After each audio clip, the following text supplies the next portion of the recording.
You're listening to the Catholic Wives Desiring Peace podcast. Today's episode is Keeping Secrets versus Healthy Privacy. Are you a Catholic wife grappling with challenging in-laws? The Catholic Wives Desiring Peace podcast is your sanctuary for navigating these sometimes stormy seas of life with toxic in-laws, while being validated for what you've experienced. Join me, your host, Miriam Susan, a Catholic wife who's weathered nearly 3 decades of in-law drama, as we tackle the tough issues you're dealing with head on. Hi, Miriam Susan. Welcome to today's episode. I'm switching back to my regular long format podcast today and diving into something that I don't know why it came up. I just get ideas randomly, usually when I'm driving in the car, of different ideas of topics to talk about on this podcast. And this one came up about the difference between keeping secrets versus healthy privacy. Now, if you have toxic in-laws, which I assume that you do because you're listening to my podcast, you probably have faced a situation where you have been accused of, quote unquote, keeping secrets. This seems like a very popular topic for toxic people to kind of try to manipulate you with. And keeping secrets is their way of trying to manipulate and control you and keep you in line so that you feel compelled to share way more information that any normal relationship would actually share. So let's dive into this topic and get a healthier perspective on the idea of what healthy privacy is versus this idea of being so enmeshed that if you don't share everything, that you are keeping secrets. And I say keeping secrets with the idea that there is this connotation that you are not being truthful. Anytime this idea of keeping secrets was used against us, it was always like, well, if everything is okay, then why are you keeping secrets? You must have something to hide. And that's really not the case. And you're probably shaking your head because you realize that's not the case. So let's begin with a solid foundation rooted in the scriptures and the Catholic Catechism. My scripture reference for today's topic is Genesis 2:24, one that I've quoted a lot on this podcast. Therefore, a man shall leave his father and mother and hold fast to his wife, and they shall become one flesh. And that's from the New Revised Standard Version, Catholic edition. And when we look at the Catholic Catechism, number 1639, it really emphasizes the unity of the married couple as a new and distinct family unit. And that's important to this idea of keeping secrets. And the Catechism says, the consent by which the spouses mutually give and receive one another is sealed by God himself. From their covenant arises, quote, an institution confirmed by the divine law, even in the eyes of society, end quote. The covenant between the spouses is integrated into God's covenant with man. Quote, authentic married love is caught up in divine love. God created marriage. God created to be a separate identity. It is confirmed by divine law. So we, as a married couple, we are set apart. We are set apart and sealed by God to be a separate unit. We are a distinct family unit from our families of origin. Now, marriage creates the primary relationship that takes precedence over extended family relationships. I highly encourage you to go back and listen to my podcast episode on the proper order of a Catholic family. And this is what the crux is of our marriage. We have a marriage that was ordained by God, sealed by God, made a covenant before God. And our properly ordered Catholic family means that, number one, our first priority is to God. Our second priority is in our vocation to our spouses, right? And then the third is the responsibility to our children, if we are given children.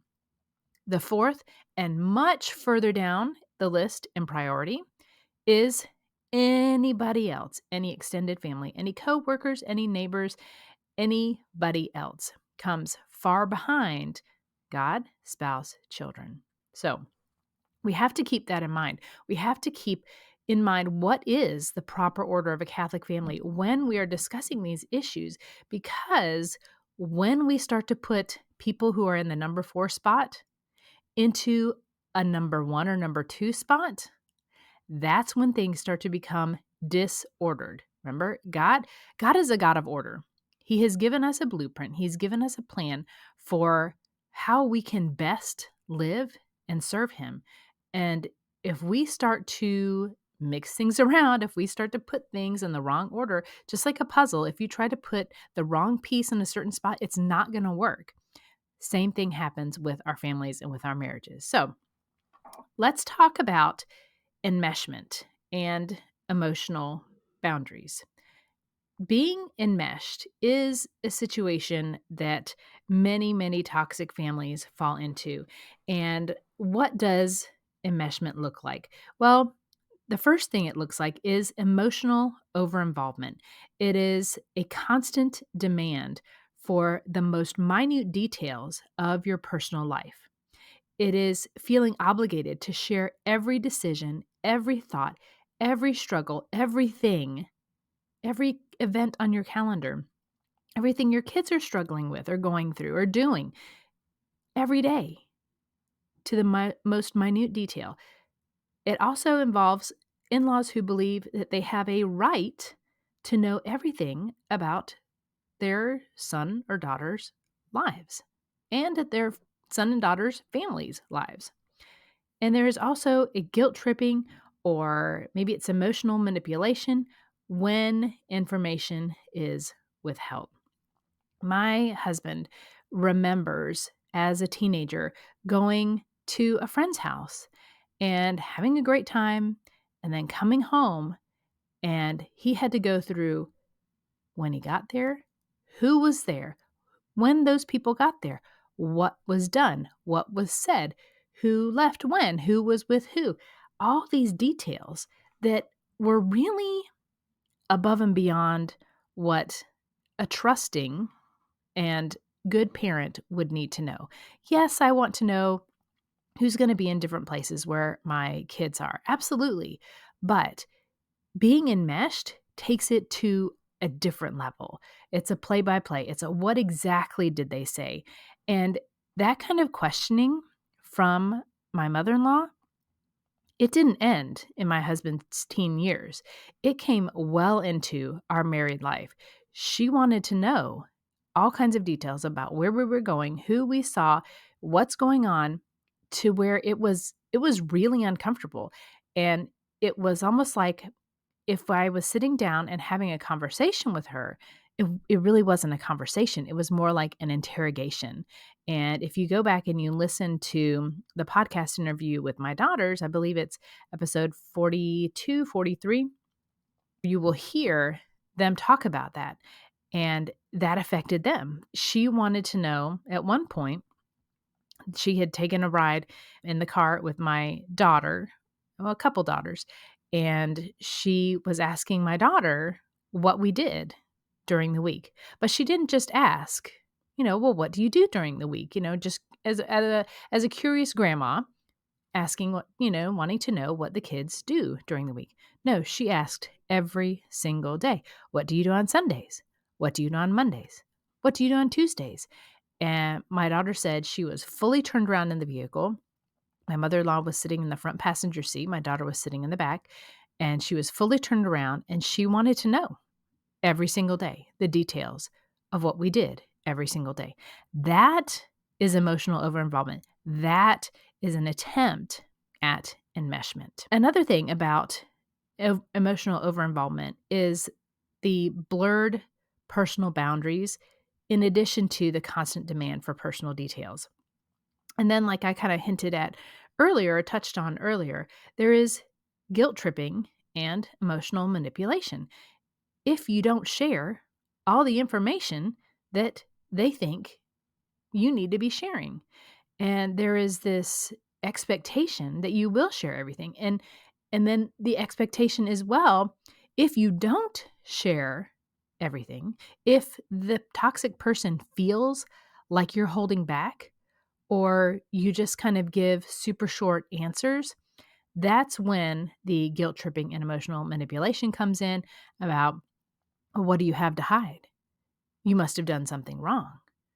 Why aren't you telling me everything?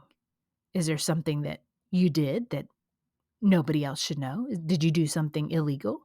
And these kind of tactics lead us, those who are being guilt tripped and manipulated, to be in a stance where, no, we have to defend ourselves. We feel like we have to defend ourselves. We feel like we have to overshare what happened so that we're not accused of lying by omission, right?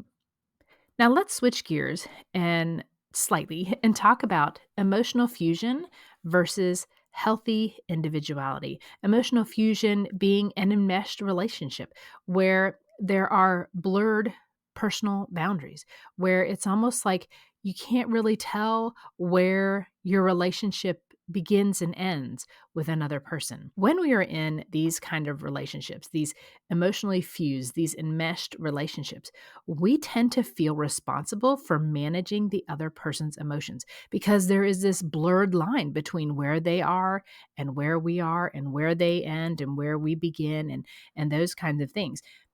These relationships also strongly involve a lack of emotional autonomy because you do feel responsible for managing your in-laws' emotions, or if in the case of your husband, his parents' emotions.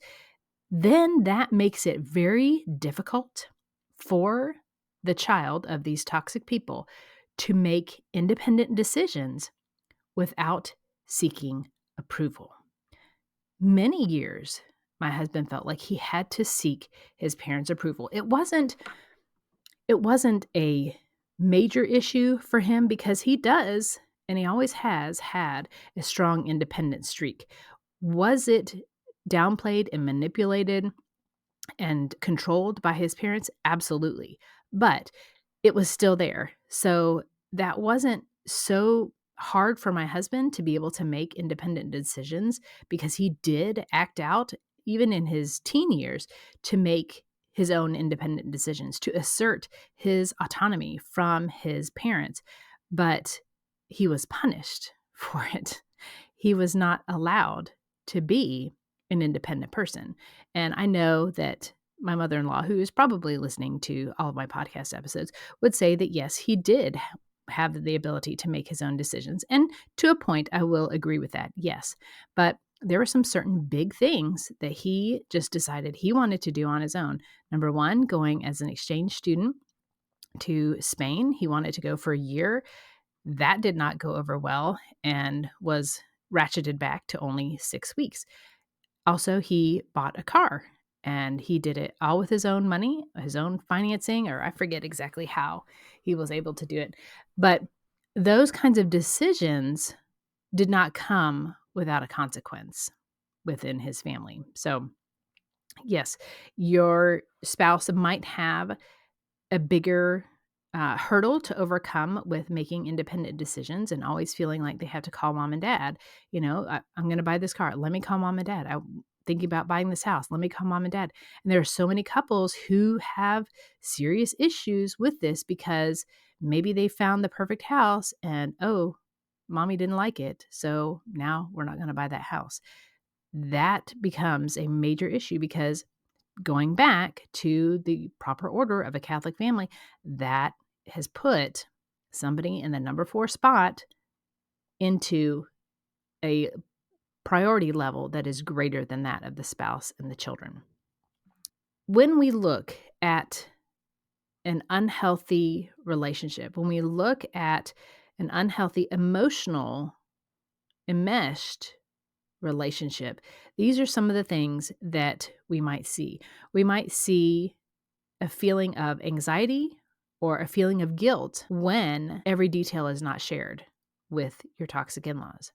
You might see your in-laws reacting with anger or feeling hurt or any other kind of emotional reaction if they're not fully informed on every decision. You might see your husband or yourself experiencing stress and emotional drain from this constant communication, feeling like you can't do anything without checking in with your in-laws. And then most of all, as a daughter-in-law, you might feel like your marriage is constantly being supervised or critiqued because your in-laws want to know every detail. If your husband is unfortunately in this habit of sharing and oversharing all the details of your life, it is 100% going to feel like you're being supervised or critiqued because they know too much. They know way, way, way too much.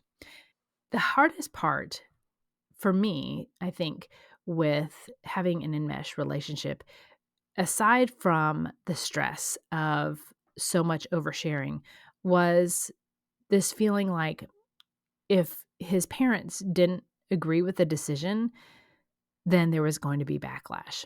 And I'm a very independent person. My husband knew that before we got married. He says it was one of the things that he loved about me, and I'm sure it still is, but it presents problems when you are a very independent person and you have enmeshed toxic in-laws and they want to know every little thing. And there was a lot of stress that came from us blazing our own path, us making our own traditions, our own decisions. One of the biggest ones was when we lived very close to my in-laws, we decided that due to an extreme level of stress that we were facing from a lot of extenuating circumstances, we were going to move. But we did not want to make a show of it. We did not want to broadcast it to the family at large because we knew it would bring drama. And at that point, we had 5 young children. That's enough drama under one roof than to have, your in-laws come in and add in more. And so we decided to sell our house, and we did it online. We put up for sale by owner on websites like Craigslist, Zillow, Realtor.com. Those did not exist back then. So if we wanted to do it online, Craigslist was the place to go. And we didn't have a sign up in our yard. And I remember distinctly one day my in-laws pulled up at the house, and the very first thing out of my mother-in-law's mouth was, "So, have you had any bites on the house yet?" And we were like, we have had some interest. And there's this gotcha that enmeshed people love to do when they find out information that you have withheld, and they try to make you feel like you are some sneaky, deceitful person by not sharing everything. Those are the kinds of things that they do. And thankfully, I can't remember if it was me or my husband that responded to her, but they love the gotcha. And it was like, you know what? We don't really have anything to hide. We just chose not to share a certain piece of information with her, but she turned it into a gotcha. And she still does that. She still does that to this day. And so it's not something that is very triggering because we know and we expect it to happen, but it's so funny that they do this. These toxic people try to do this gotcha when chances are, if you're paying attention, you know it's coming. You know it's coming. You know that they're stalking you. You know that they're spying on you. You know that they've got little flying monkeys all over the place feeding them information. You know that. And so when they pull these little gotchas, it's an attempt to, number one, make you feel guilty over something that you don't need to feel guilty about. And number two, to try to manipulate you into sharing more information because they want you to feel bad because you didn't share what they wanted to know. So then next time you share more. But guess what? That backfires, doesn't it? If somebody's acting like that, generally you don't want to give them more information. If somebody treats you like that, when you make a decision with your spouse to not share some information, then there's nothing to feel guilty about. That's a decision that you and your husband made together. I see a lot of women who are very nervous about sharing the news of a pregnancy with their toxic in-laws. And they are fearful of the backlash, fearful of what's going to be said. And you know what? That's not a decision that should be based on their in-laws' reaction. If you are expecting, you and your husband should be the ones that decide who and when you're going to tell about the baby, if at all. There is no requirement, there's no biblical mandate or Catholic Church mandate that you must tell the baby's grandparents when there is a grandbaby on the way. There isn't. But toxic people like to use those kinds of things to manipulate you and make you feel awful for not sharing every bit of information. I wanted to interrupt this podcast to talk with you about kind of the elephant in the room, the holidays. Yes, the holidays are soon upon us, and if you have toxic or challenging or even just kind of controlling in-laws, you're probably not facing Christmas, Thanksgiving, New Year's with the sense of joy and peace and anticipation that I feel like our Lord would have us approach it with. Instead, you're probably feeling a sense of dread, a sense of overwhelm, a sense of anxiety and stress because you know that if this holiday goes like last year and the year before, it's going to be kind of miserable. I want to give you the opportunity to get a resource that will really help you take control back from these demanding, these toxic in laws that you have and bring some joy and peace to your holidays. It is my Scripts for Toxic In-Laws Holiday Edition. This is a collection of over 20 different scenarios and conversations to go along with it. If you have an issue with gift giving with your in-laws, there's a conversation that you can use about that. If you have issues with your family traditions, there's one about that. If you have an issue with scheduling or food, all of that is covered inside the Scripts for Toxic In-Laws Holiday Edition. I want you to enter into this holiday season with a sense of calm and confidence, knowing that you can approach these difficult conversations with a charitable heart towards your in-laws. If you're tired of struggling with how to talk to your in-laws about things that really matter to you, but you feel like you've just kind of been steamrolled over in the past, I encourage you, go to desiringpeace.com/holiday and get your copy of the Scripts for Toxic In-Laws Holiday Edition. This is your opportunity to make this holiday season different than all of the rest. Don't let another moment pass. Pause this podcast, head over to desiringpeace.com/holiday to get your copy now. Let's go back to the episode. God has a design for healthy relationships. Part of healthy relationships is our responsibility to protect our domestic church. What is our domestic church? It's our family. It's our immediate family, husband, wife, children. That's our domestic church. It is also important to have a sense of peace and mutual respect. That is a healthy perspective on boundaries. Mutual respect and a mutual desire for peace. And we have to understand that setting boundaries is an act of love. It is not an act of rejection. Boundaries are saying, you know what, this is where I end, and you are outside of that. Boundaries are not designed to punish. If you are using boundaries to punish, you're not using them appropriately. I would say maybe that's discipline or just flat up punishment. But boundaries are a way for you to protect your peace, for you to show your self-respect, and in turn, it shows how people respect you by whether they respect those boundaries. So let's talk about what is some appropriate emotional distance, meaning the emotional autonomy in your marriage. So autonomy meaning like your individuality, your oneness in your marriage between you and your husband. First, we have to recognize, going back to the properly ordered Catholic family, our primary relationships are with God and our spouse.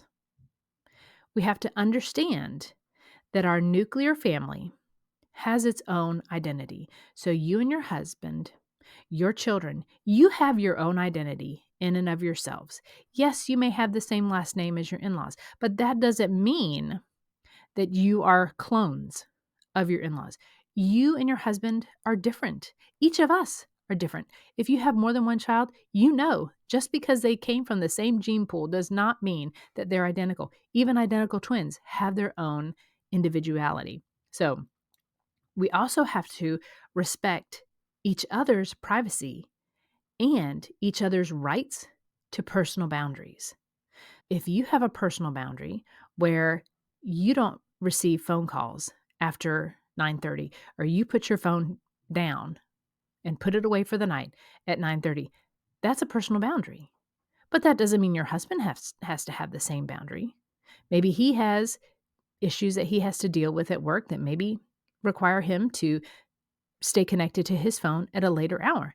That's fine. Your personal boundaries are your personal boundaries. It's your personal preferences for how you want to maintain your own sanity, really, a lot of the times. And we need to remember that it is okay to have a distinct family identity and then have distinct people within that family. The spiritual perspective on emotional boundaries that we need to keep in mind, it really highlights the parents' respect for their children's privacy and personal life. So we have 5 children still living at home. 3 of them are adults and 2 of them are minors. And they have a right to privacy. If they want to go into their room and keep their door closed for hours on end, guess what? That's okay. They have a right to privacy. Will we go check on them every once in a while? Yes, absolutely.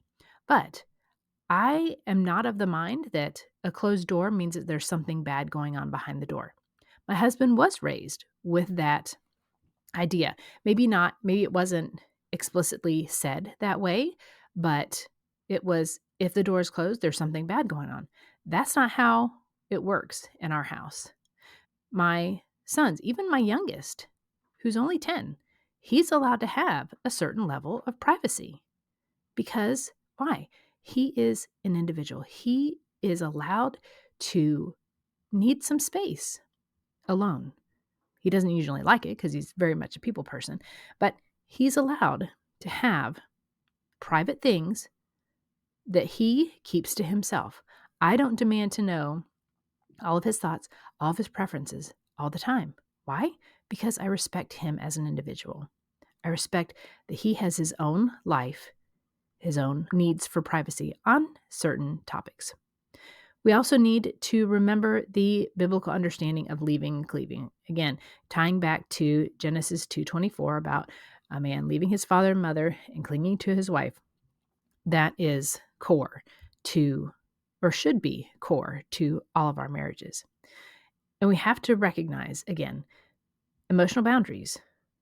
What are they? They are not punishment. They're not rejection, but it's a way to show that you respect yourself and you love yourself and you love and respect other people by observing their boundaries and respecting their boundaries. What are some of the consequences of an enmeshed family? Marital stress, that kind of goes without saying. If you are more private than your husband is and he's sharing a lot of details, maybe financial details, maybe marital details with his parents that you are not comfortable sharing, that will bring in some stress into your marriage. It also results, because of that, in reduced intimacy between you and your husband.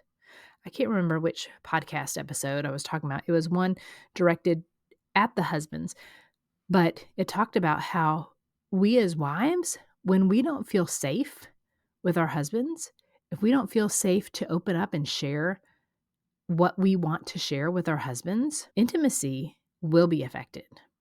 It will, because you're not going to be intimate with someone if you don't feel safe with them. Emotional exhaustion. Boy, I know this one so well.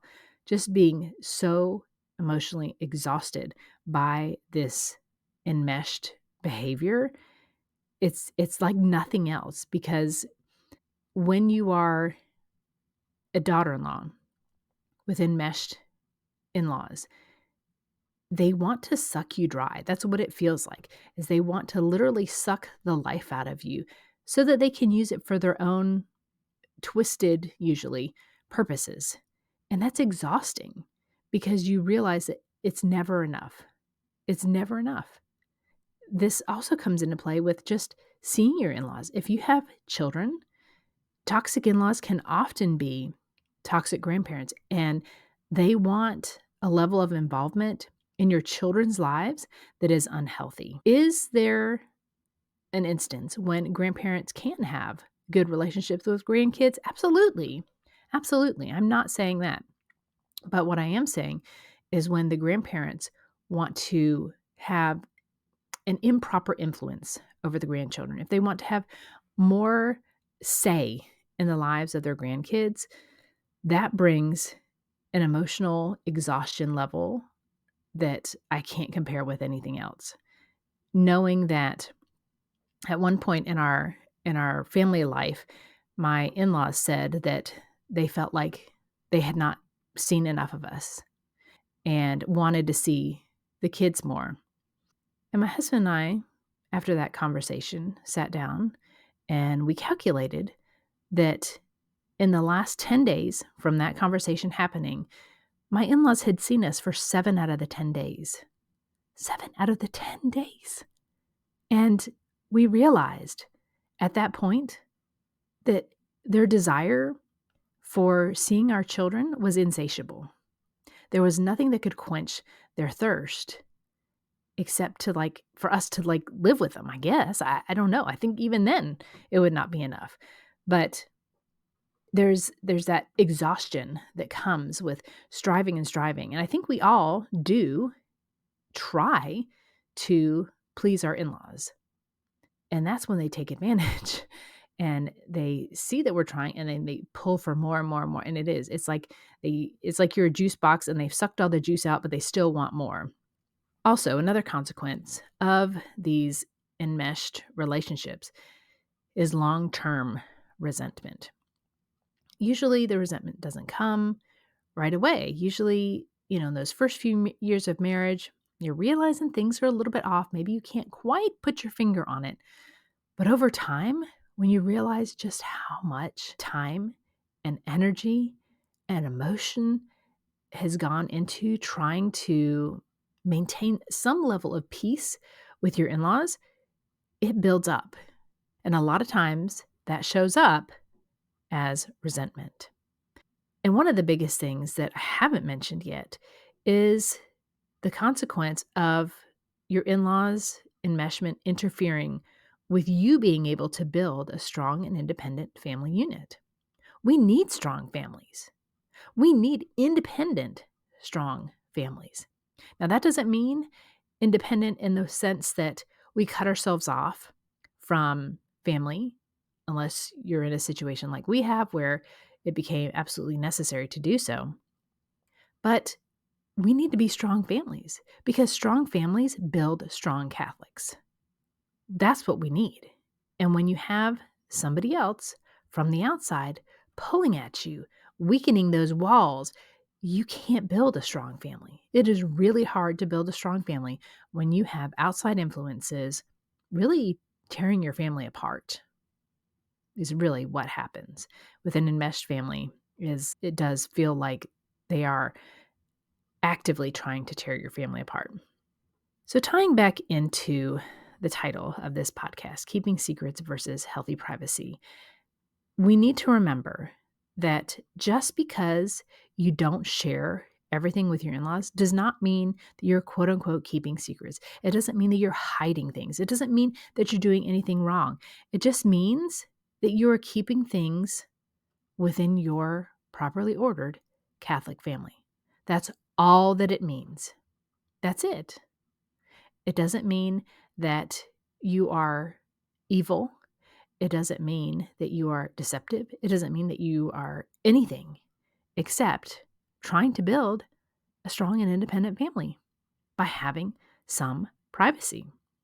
There is very much a lack of spiritual and emotional health in families that are being pulled out of this proper Catholic order by enmeshed in-laws. When a spouse is constantly looking to his parents for affirmation, for support, for validation, it really deteriorates the trust within the marriage, and it trickles down to the kids. So I want to encourage you. You must prioritize your marriage and your immediate family. That's husband, wife, children, grandparents, everybody else. They're not immediate family anymore. They're on the outside. Your priority must be to prioritize your family and especially your marriage. You have to remember, our marriage is a sacred covenant, and it deserves protection and it deserves respect. That's what we made vows to do. And when we allow others, even if they're our parents or our siblings, if we allow those others to come in, that starts to undermine the importance and the sanctity of that sacred covenant. The commandment to honor our father and mother does not mean that we have to sacrifice our marriages. There are many, many ways we can honor our father and mother. A lot of these toxic in-laws, a lot of these toxic parents will say that we're not honoring them if we don't spill the beans on every single thing that we're doing. But we can honor our parents by having boundaries and having a certain level of privacy. The biblical model of a family emphasizes creating a distinct, a new, a separate, autonomous family unit. That doesn't mean, again, that you don't have interactions with your extended family. That doesn't mean you never see your parents. What it means is that you can bring your independent family unit in to support these other, hopefully, independent families, although in a toxic family dynamic, that's not necessarily the case, but you can bring your strong family in to help support these others as needed. And just to get together and just to enjoy each other's company. Unfortunately, that's really difficult with an enmeshed family because those interactions turn into interrogations or guilt tripping over a lack of information that is shared. Healthy boundaries are loving and respectful. They're not a rejection. When we have this level of privacy that is healthy within our marriage, sometimes with toxic in-laws, that is the most loving thing to do because the desire to be enmeshed, the desire to have all the details of your marriage and family life, it is a sinful desire on the part of your in-laws. And so by enabling that share of information, by enabling being enmeshed, that actually does harm to not just your family, but to your in-laws. And so for the sake of their souls, we need to have a level of privacy to not indulge this sinful behavior that your in-laws may be exhibiting. Let me close with a scripture from Numbers chapter 30, verse 2. The New Revised Standard Version Catholic Edition says, "When a man makes a vow to the Lord or swears an oath to bind himself by a pledge, he shall not break his word. He shall do according to all that proceeds out of his mouth." When we made our marriage vows, we made a promise to our husbands and to God, and most likely in front of our friends and family, most likely in front of whoever was in attendance, that we would maintain our vows, that we would stay true to our spouse, forsaking all others. I've discussed this in other podcasts. All others includes our in-laws. You know, it all ties back to this core principle of the properly ordered Catholic family. When we start to step out of that, a lot of strife comes into our lives that we don't need. Strife is going to come. Trials are going to come regardless. When we are just going along our lives, hard things happen. We don't need to add to it by indulging in the desires of our toxic in-laws to have an enmeshed relationship. So I hope this has clarified for you the differences between keeping secrets versus healthy privacy. They can be the same thing. It's just the perspective of who it is that's doing the name calling. You can have healthy privacy, and your in-laws will call it keeping secrets. So it's really the same thing. It's actually not versus, a healthy privacy versus keeping secrets. It's the same thing. It's the same thing. It's all about the perspective of the person who is enmeshed, who is not getting what they want. God bless you. Go in peace. Thanks so much for tuning in to today's episode. If you've ever wondered just how toxic your relationship with your in-laws really is, I've got the perfect tool for you. Introducing the new free Toxic In-Laws Assessment, a self-graded quiz designed to help you identify the true level of toxicity in your relationship with your in-laws. Whether you're unsure if your in-laws are really that bad or you think they might be worse than you realize, this assessment will give you the clarity you need. Don't leave it to guesswork. Take the free Toxic In-Laws Assessment now and start your journey towards healthier and more peaceful family dynamics. Visit desiringpeace.com/quiz to get started. Disclaimer. All content and information on this podcast and our website, including our programs, products, and or services, is for information and educational purposes only and does not constitute professional medical, psychiatric, or mental health advice of any kind, and does not establish any kind of professional client relationship by your listening to this podcast or use of my website. A professional client relationship with you is only formed after we have expressly entered into a written agreement with you that you have signed, including our fee structure and other terms to work with you in a specific matter. Although we strive to provide accurate general information, the information presented here is not a substitute for any kind of professional advice, and you should not rely solely on this information. Always consult a professional in the area for your particular needs and circumstances prior to making any professional, medical, or mental health related decisions.